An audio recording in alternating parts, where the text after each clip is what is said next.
মানে আমি বলবো যে এটা ব্যর্থতেই, যেহেতু ট্রাক ওখানে চলাচল করাটা উচিত ছিল না, বাট আমরা ট্রাক চালককে ধরে ফেলছি এবং তারা আমরা আইনের আওতায় অবশ্যই নিয়ে আসবো।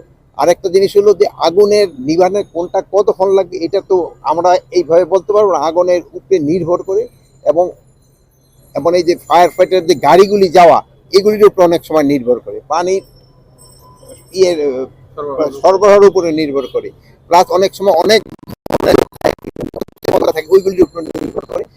এরা কিন্তু সর্বাত্মক চেষ্টা করছে এবং একসাথে কাজ করার পরে এটা কিন্তু কন্ট্রোলের ভিতরে আনছে। সূত্রপাতটা কিভাবে আমরা একটা হাই পাওয়ার তদন্ত কমিটি করে দিছি।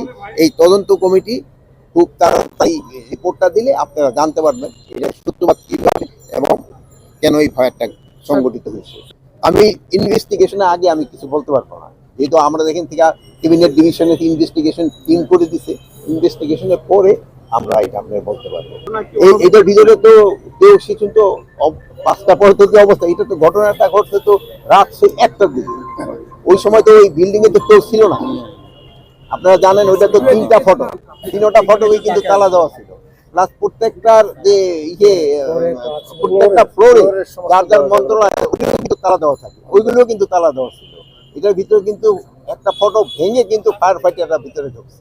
প্রাথমিকভাবে আমরা ধরেন ওই প্রাথমিক ক্লু আমি আপনারা একটা বললাম, পরে দেখা যাচ্ছে ওইটা প্রমাণিত, আমার তরফ থেকে প্রমাণিত হওয়ার পরে আমার মনে বলাটা আপনার সাথে সাথে কিন্তু স্বরাষ্ট্র ইসের উদ্ধৃতি দিয়া বলে ফেলবে, কিন্তু আমি এই জন্য পুরাটা জানা করে আমি আর প্লাস এখানে এক্সপার্ট ওপিনিয়ন ইন জেনারেল আপনার আমরা ই চোখে দেখতেছি, কিন্তু এক্সপার্ট ওপিনিয়নের দরকার হবে।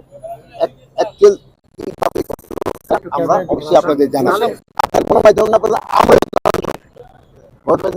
আমি তো জানতে পারিনি এখনো, আপনারা যদি জানেন আমি তো জানতে পারি না যে না 2-4টা তো হয়তো সচল পাওয়া যাবে, এরা তো কাজ করে। আপনি ধরেন যে সেই সময় তো যেসব কাজ করে সেই সময় তো এইগুলি অত আগে হলো আগুনটা নিভানোর লোক নেই, সেই সময় সিসি ক্যামেরাটা কাজ করে কি করে না ওইটার দিকে আর খেয়াল তো রাখা হয় না।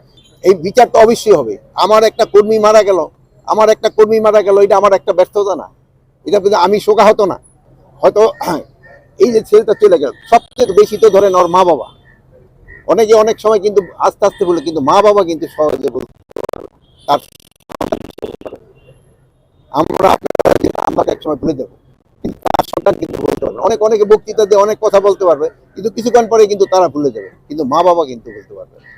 এবং এই মা বাবা যেন ভালোভাবেই থাকতে পারে ওইটার জন্য আমাদের যত দেখা দরকার আমরা অবশ্যই দেখব। আচ্ছা, ভালো থাকেন, দোয়া করবেন ওর জন্য, আপনারা দোয়া করবেন যেন আল্লাহ ওর কবর যা মাফ করে, আল্লাহ যেন ওরে পেয়েছেন।